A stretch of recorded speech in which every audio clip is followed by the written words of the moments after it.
Thank you, everybody, for coming. I really appreciate it. This is a really important event for the College of Architecture. It's our second chair. It's a very important chair for us because engagement for this college has been one of our primary focuses, one of our primary objectives, is to be more engaged in the community, more engaged in Lubbock, more engaged in Houston, more engaged in El Paso, more engaged actually in moving architectural education forward. But I'd like to begin introducing our president. I'm very grateful to Dr. Nellis for being here. He gave a great presentation to our faculty this week on where the university is going. I'm excited about where the university is going. It's an exciting time for Texas Tech. The university has made amazing strides over the 14 years that I've been here, and I see the leadership of Dr. Nellis and our provost, Dr. Skubanek, to be essential to where we're going to make the next level of institutional accomplishment. So with that, please, Dr. Nellis. Thank you. Thank you. Well, thank you very much, Andrew, and I certainly appreciate Andrew's leadership over the last several years as Dean of the College of Architecture and the progress that's been made by this college on so many fronts. This is truly a very special, historic day for the College of Architecture, and it's certainly a very significant step forward for Texas Tech University. Anytime we have the opportunity to endow a distinguished chair position at our institution, it gives us the potential to move to that next level as far as national excellence. We couldn't do it without this sort of support from our alumni and friends of the university, and Mark Humphreys is an excellent example of one of our alums who's truly had a distinguished career. His firm, again, outstanding. It's such a pleasure to have both of his daughters here today as we have this special event to thank Mark for his generosity and support, and it truly moves our university forward on a variety of fronts as we, again, emerge as a national research university. As I've traveled around the state of Texas, I continue to run into graduates of the College of Architecture, and so many of them are in leadership positions in the various metropolitan areas around our state.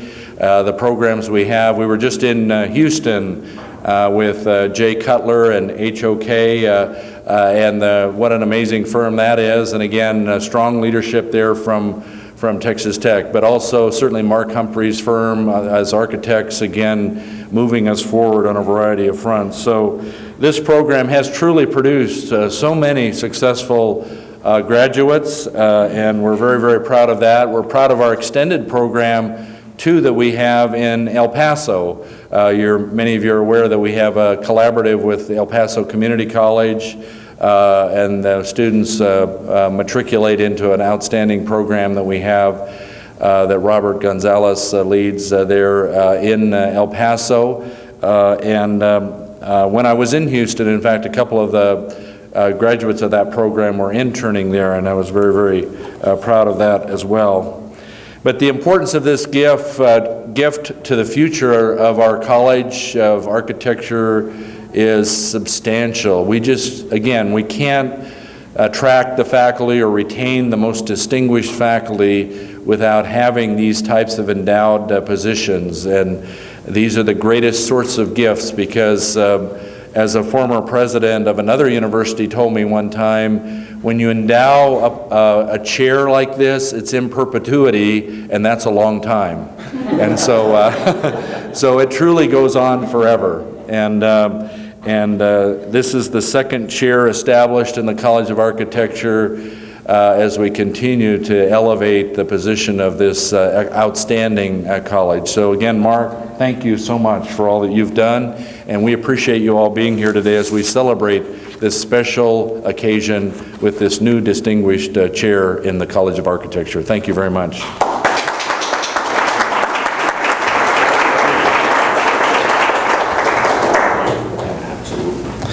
Lucan said that a building is a society of rooms. By extension, a city is a society of buildings that reinforce the public realm, that appeal to our collective memory and embrace our aspirations. Designing communities, building communities, engaging communities, architects pander to the dreams that we have about our future, how we want to raise our families, how we want to conduct enterprise, social intercourse, and recreation, how we want to fulfill our creative and spiritual yearnings. There are few architects who understand this as well as Mark Humphreys. In a quiet, energetically assuming manner, Mark creates communities out of a reservoir of inspirations. He's an ardent, positive force for a better world. An inveterate designer, he's constantly in search of a better way to group people together so that they enjoy their commune, their independence, and their polis. Truly, he sees our role as architects to be the designers of a better social construct, if you will, a sustainable society of rooms. Spend time with Mark, and you'll have enough energy to get you through the week. You guys know that. He's an inspiration for his clients, for my colleagues, for our students, and for me. His energy and the fecundity of his imagination, always looking for a better way to design the communities of tomorrow, reaches around the world with multiple offices and around the United States with multiple offices. And his success has become our success. He's enabled the college to meet its strategic objectives by building our Fund for Excellence. He's supported many students working their way through our program with the Humphreys and Partners Scholarship. And he's hired and trained many of our graduates. Mark is genuinely grateful for his education at Texas Tech, and he has generously supported the College of Architecture when we needed it the most. He's also supported our college by being here, by talking to our students, helping them see their future in his success, giving them advice and encouragement to aspire to greater heights, demonstrating that the energy and the passion for creation that we have today is not just a university illusion, but can be a continuing lifelong font of imagination. I am very fortunate. I am grateful for his friendship, his energy, and his vision. Architecture is a necessary ideology. It is through envisioning a better architecture that we envision a better community, a better urban theater, a better celebration of our collective culture. The Mark E. Humphreys AIA Chair in Urban Design provides the College of Architecture at Texas Tech with a national profile for urban and community design. It affords the opportunity to engage communities in Lubbock, Houston, and El Paso. It allows our students to work shoulder to shoulder with the best and the brightest citizens of these communities to envision, delineate, present, and discuss the substantive problems of our time: energy, homelessness, urban circulation, the continuity of land rents, and the definition of the public forum. The Humphreys Chair is supporting symposia on new urban structures and their research, essential community meetings between stakeholders with the desire to build research on community goal-seeking, the relevance of propinquity, public incentives, and market structure on community form, the ideological position of an urban architecture. Mark has also been a staunch advocate for business, in a business acumen in our curriculum, and he is currently advocating for financial intelligence to be a cornerstone of our profession. I sincerely hope you're successful at that, by the way. He lectures for us every other year on the importance of education in the areas of finance, business, and real estate. A couple of those lectures were taped, and now I'd like to introduce to you a short video which Donnie Busby's created to give you a sense of Mark, his passion, and his vision for the profession.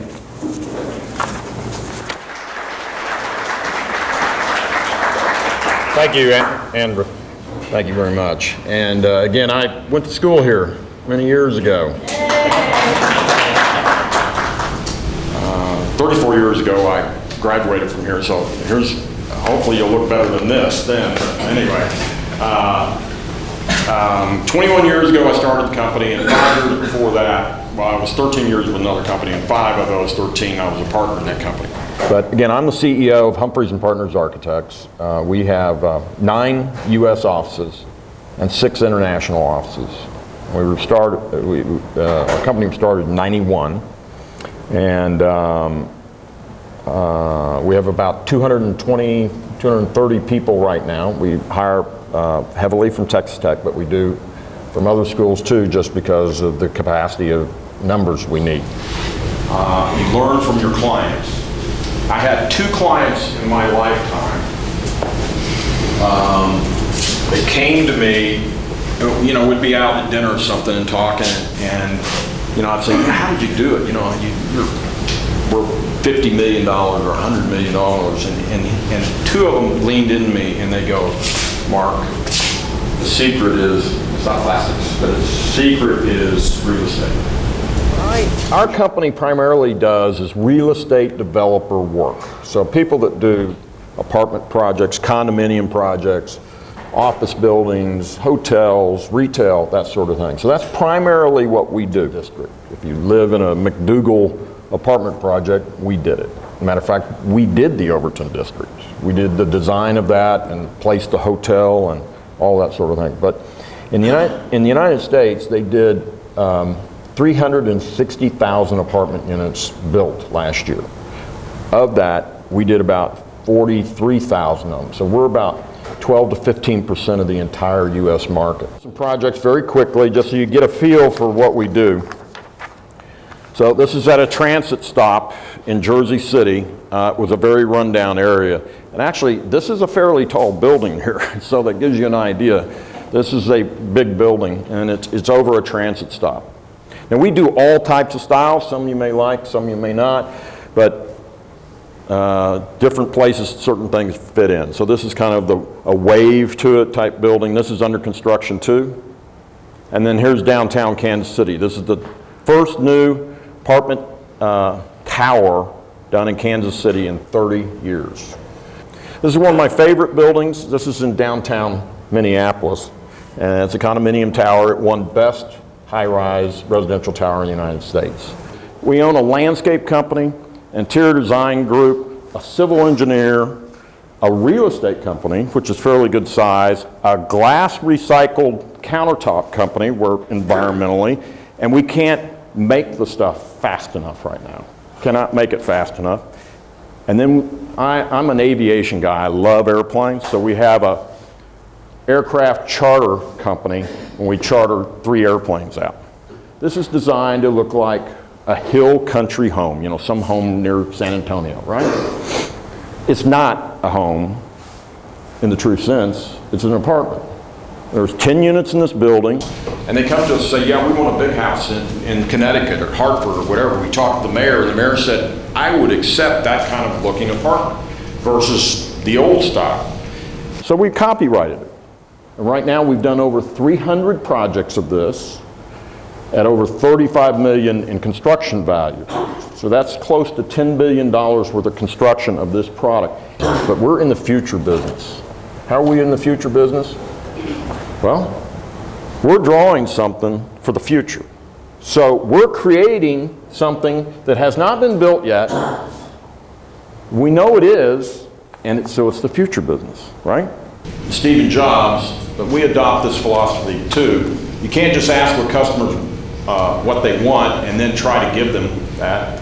By the time you get it built, they'll want something new. You want to be in a sector that's growing. And the first thing I mentioned was, never in the history of the United States has there been 140 million people looking going to the urban cores. That's going to change everything. More office buildings are going to be done there. Hotels, retail, whole urban environments are going to be done. And they're looking at going there because those urban environments never existed, and now they do. It's great for our cities. I'm glad I sponsored the urban side of things. I did want to thank Mr. White and Mr. Thompson for all the support you gave me when I was in school. Two great instructors, and Dudley, as I was joking earlier, was all into urban planning and so forth, and that was so far ahead of his time. And Mr. White, you were always there to, who's always in the practice of architecture, talked about how to run a business. And Dudley, I tell you, I have a lot of fond memories of Virginia. She was a great woman. So with that, I'll take some questions.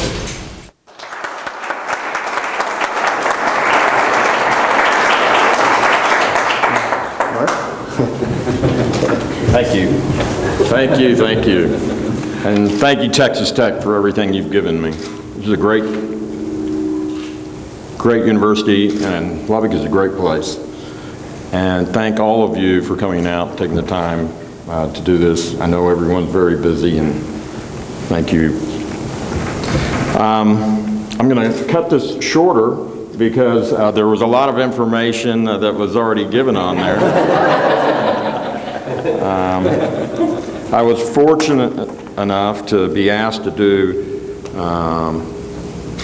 two of these films and speeches to the students. And you need to understand this was in the context for these young students, for them to understand from my point of view with all these offices and all these people we have. And if I can touch on the business of architecture, is I look at architecture differently. I look at it as a business. We call it, we're in the business of architecture, and most architects look at it as like a artistry, or sure, you know, like artist and architecture together. And that's fine. But by AIA's own reporting, about 50% of U.S. architecture firms are breaking even or losing money. And it's very similar to artists. So there's two directions to go. We love awards, and our clients love awards and great-looking buildings, and those tend to do better, you know? People like good-looking architecture. But they also like the reward of a successful building and a firm that can deliver a 40-story tower in Minneapolis. So when I was going to Texas Tech, I was taking a class, and I don't remember which instructor it was, but he just mentioned a few things. He said, architects are terrible business people. Dudley, you're laughing. And I thought about that, and I thought, you know, I'm learning a lot of great stuff about architecture, a little bit about business that's being taught by another architect. And I thought I'd go to the Texas Tech Business School, where my daughter graduated from undergraduate, and the daughter on the right, and Cassie Humphreys graduated with undergraduate and a graduate in finance, right? Financial planning. So I decided to take MBA level courses in the business school for my electives. A lot of my cohorts were taking pottery classes in the art department or whatever, and I was overdoing that. And the first class I took was a small business administration sponsored class on how to start a business. I made an A in that class, and the SBA said, "We approve your application." I said that this is just a class. So I have a lot to be thankful for a lot of the university, but obviously since we have multiple U.S. offices and multiple foreign offices, and we're very successful. I have great people that work for us. It's really all about the people. So again, I'm thankful. I started here, and I had to work while I was going to school. And so I started working for an engineering company, drafting. And I could show the tools of the trade to our students upstairs, and they wouldn't know what they were. But, and then after that, I'd go back to Dallas, where I'm from, and we all flew in today from Dallas. And on winter vacation and spring vacation and summer, I'd work for an architect in Dallas, and he happened to do apartments and other things too. And then when I came back to school here, I was trained a little bit, and I'm being careful of your time. Don't worry about me. This is about you. President Dallas. And I came back, and I just thought I'd tell this because this kind of wraps around in one story. And I came back, and as I'm taking 18 hours a semester, I had to work too, and so I found a job with a developer that was an architect. Imagine that. And he was doing apartments. And so I started drawing apartments for him, and he was licensed, so he'd stamp them. And I had already had experience in Dallas doing that a little bit, and we did quite a few. And then one day he said, I'm not doing any more right now. We have 2 of them under construction. So the job's done. I said, I've got to make some money. And he said, okay, you can go frame the project you drew. Framing, the studs and everything. So that was quite of an experience, building something you drew. I learned a lot from that.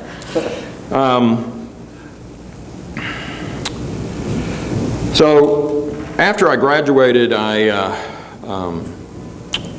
moved back to Dallas and worked for another firm for 13 years, and I became a partner there. And eventually, I decided to start my own company. But while that was in a not this last great recession, but the recession before that. And I like dabbling in real estate. So I bought, in that late recession, I bought 5 lots in Vail, Colorado, not on the ski run, but on the ski side of the mountain for $65,000 a piece. And I thought that was a pretty good deal at that time. You guys think that was a pretty good deal? And so I would develop the lots and sell the houses off as an architect, and working in a partnership with another guy. And eventually I said I want to go out on my own. And in a recession, banks aren't real friendly. So I went to one bank, and they said we could loan you $30,000. I said I have a higher credit limit on my credit card. And so I said I'm going to sell one of those houses. So I took that money, and I'm telling you, this comes full circle. And because now I'm a real estate developer, and I've worked for one before. So they only would loan me $30,000, but I sold one of these houses, made a little money on that. And then I went to the SBA. Remember that part of the story? The SBA, Small Business Administration. I went to them and I said, I need your help. I need to start a company. I've got a little bit of money here. Here's the plan. I put a package together that I learned at the business school, and they said, you're approved, $300,000. So I started my firm. Started with 3 people, and also back to the business of architecture, and architects not a lot of time educated on that. I read an article in one of the architecture magazines that said you can start your own practice for $5,000. I don't know who said that. That is crazy. You're going to be divorced in 3 months after that? So started the firm with 3 people. We are now around 280 people. We are diversified across U.S. because I have a business philosophy that diversification geographically is important. With the exception of the last recession, usually parts of the country are slower than others. Like in Washington, D.C., there's not a lot of developing because they were first out. Texas isn't usually on the same cycle as other parts of the country. So we're in multiple markets, but we do work in almost every single state. We've been successful taking American architecture and American apartment planning, which is foreign to foreign countries, to other countries. The U.S. is expanding rapidly, and some of them are going to these other countries. We own 12 to 15% of the U.S. apartment market, We own about 35% of the Canadian market, and there's some other markets we're about ready to go into. They love American architecture, they love our drive, and they love our housing. So we're centered on that a lot.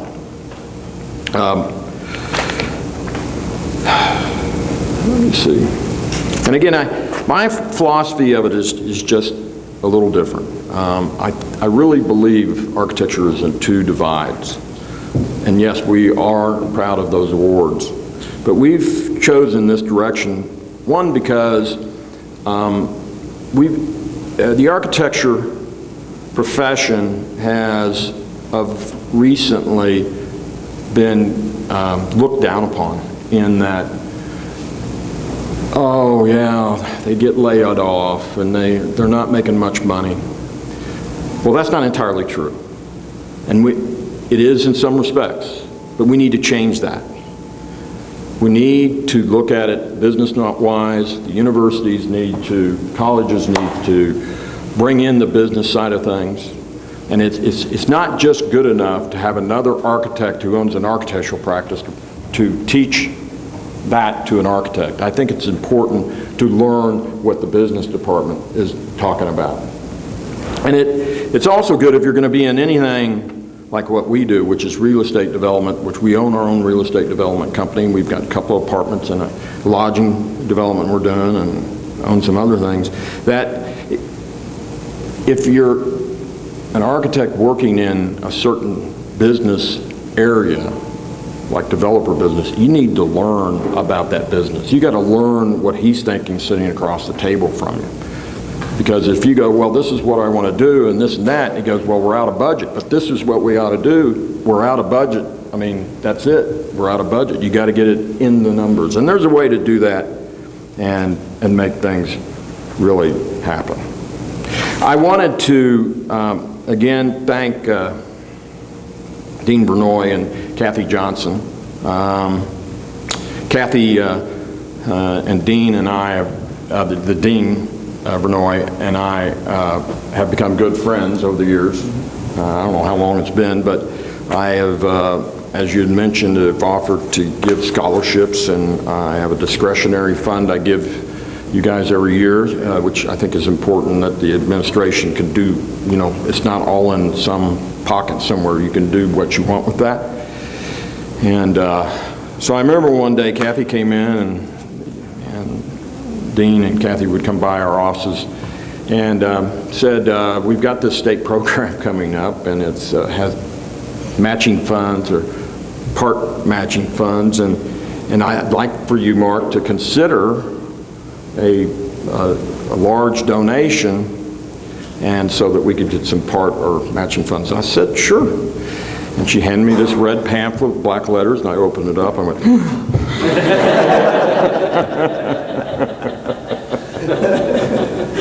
I did, didn't I? So I got invited up to tour more about the architecture school, and again, I'm watching the clock.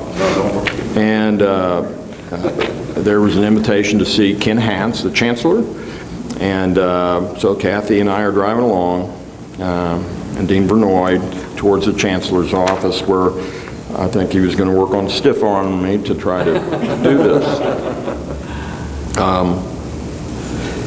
And as we're driving along, I said, Kathy, how many chairs are there?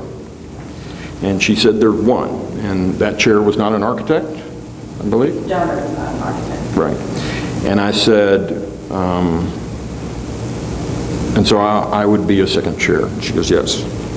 And I say, would I be the largest donation? And she said, yes. And so we're driving along for the heavy, for the heavy hit from Kent Hance. And I said, well, you now have 2 chairs. Remember that? I do. I always had a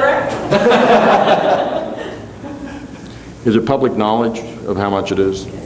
Huh? Yes, it is. So I gave $1 million to the university, and the state matched $500,000. So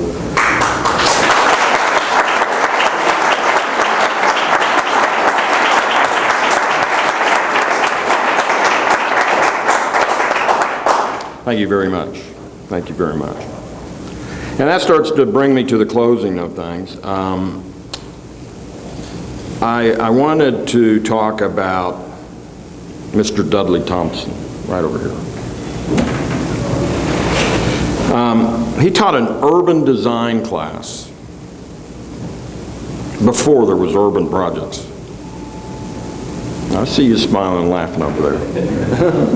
There were office buildings in every city downtown. There wasn't housing. Maybe San Francisco and New York, of course, and Chicago. But the rest of the cities, there was no mixed use. Closed at 5. We're done. Downtown's done. So he was teaching that. And I thought about something, Dudley, besides what I'm talking about, you teaching urban design, which was way before it was ever really done or talked about. I was thinking about, in that class, I designed a high-rise multifamily project, the first high-rise project, multifamily I ever designed. But he influenced me, as did many people. And so that's part of the reason why it's that the Mark Humphreys Urban Chair, and because we do a lot of urban architecture. And is it all right for me to bring up the next part? Yes, sir. Okay. And so because of those combinations of events, and I've asked, in addition to what we're doing now, in addition to the chair, that I give a scholarship in Dudley Thompson's name, a graduate fellowship in urban design. Correct.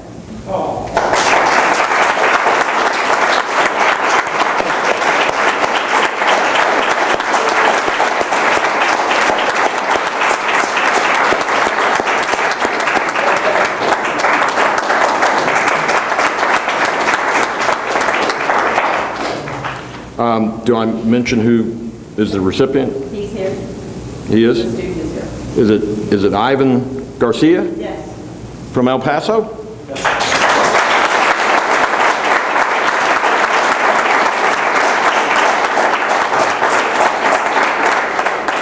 Congratulations.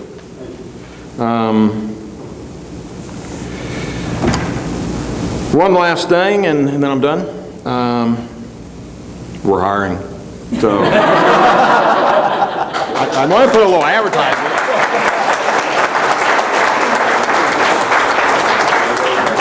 We're hiring marketing people from business school, interior designers, civil engineers, and architects.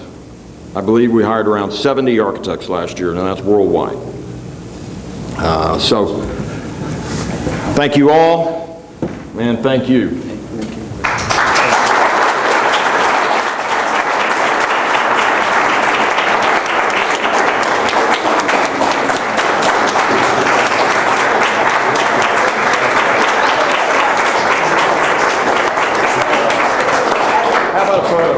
I'd like David Driscoll, who has been a pioneer in Lubbock, establishing Urban Tech, our downtown studio.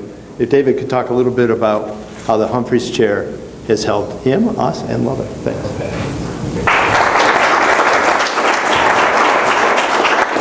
You may wish the program was over. But, Mark, it's a great pleasure to celebrate the Mark E. Humphreys AIA Chair for Urban Design. Mark was present in 2010 when Urban Tech met for the first time with the Downtown Tax Incremental Finance District Board of Directors. The event was held at Urban Tech at its first location. That was in the old City of Lubbock Vehicle Maintenance Facility on the campus of the Louise H. Underwood Center. It was winter, and our facility was a garage with leaky metal doors, and was indeed bitter cold. Despite that day's weather, Urban Tech was fortunate to receive 3 years of funding following that session from a group of businesses that are stakeholders in the redevelopment of downtown Lubbock. It was a humble but exciting start for Urban Tech. Mark made his initial commitment to the College of Architecture in 2013 coinciding with the end of Urban Tech's 3 years of initial funding from the business owners. 2013 was a very lean year for Urban Tech, but there was now a clear vision for financial stability for the future. Urban Tech has survived thanks to Mark's support. Urban Tech is now located at the Texas Tech University Downtown Center at the intersection of Main Street and Avenue K. While we no longer have a studio dog, nor a cat, as we did in 2010, we do have air conditioning and heating. Please look around the gallery while you're here, and you'll get an idea of what Urban Tech has been about for the last 3 years. Our work in downtown redevelopment involved us in seeking solutions to homelessness. The High Cotton Project, led by undergraduate and graduate studios, was launched from the university to the private sector in January 2014. The Texas chapter of the American Society of Landscape Architects awarded the High Cotton Project a 2015 Merit Award. The submitting landscape architect for the High Cotton Project is Studio Outside, Dallas. Also due credit is Billy Henley, whose work as a graduate assistant at Urban Tech significantly influenced the design. It was about this time last year that the final preparations were being made for the urban stage, which occurred October 30th and November 7th. This act of temporary urbanism engaged the entire college, as well as local business community, not to mention other departments at Tech. I'd like to give a big thanks to Dustin White, Christian Pongratz, Maria Perbolini, Andrew Vanoy, and our staff and scores of students. And thank you for the president, who had to muster up a great deal of patience. Since this was a project based in temporary urbanism, we are not doing it again this year. However, ideas stemming from the urban stage continue to surface and will hopefully have a lasting value to Lubbock. Once again, please look around the gallery before you leave and visit Urban Tech this next Friday as we'll be open for the First Friday Art Trail, and you'll see our continuing work. Right now, our graduate studio is engaged with the downtown stakeholders as the focus moves to the central business district. Urban Tech hosted a design charrette this week with Gensler, the Dallas office. This project is another step towards improving downtown Lubbock and execution of our initial vision to make Urban Tech a place that will clarify the public benefits of architecture, promote the creation of new knowledge, and serve as a laboratory for ethical, professional behavior where community needs supersede private agendas. This project is due to the contributions from all of our generous supporters, especially Mark Humphreys.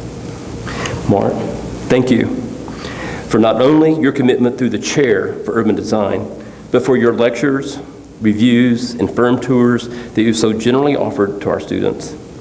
I'm proud to have on my door at Urban Tech a sign that says, "Support provided by Mark E. Humphreys, AIA, Chair for Urban Design." Thank you, Mark.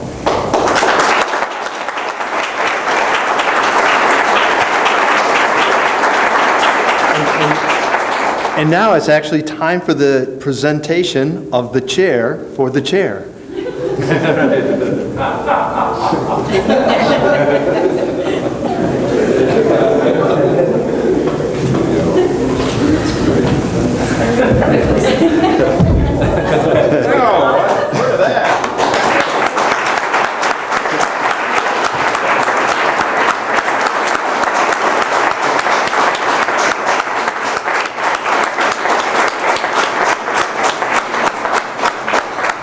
I want to thank all of you for coming today. I want to thank particularly Dudley, the other guest of honor. And of course, I want to thank Mark and his family for being here. President Nellis for his continuing leadership. Really, Dwayne, thank you very much. David for his inspiration and willingness to be crazy at some times. And my friend and partner, Kathy. Thanks. Thank you very much. Enjoy the food.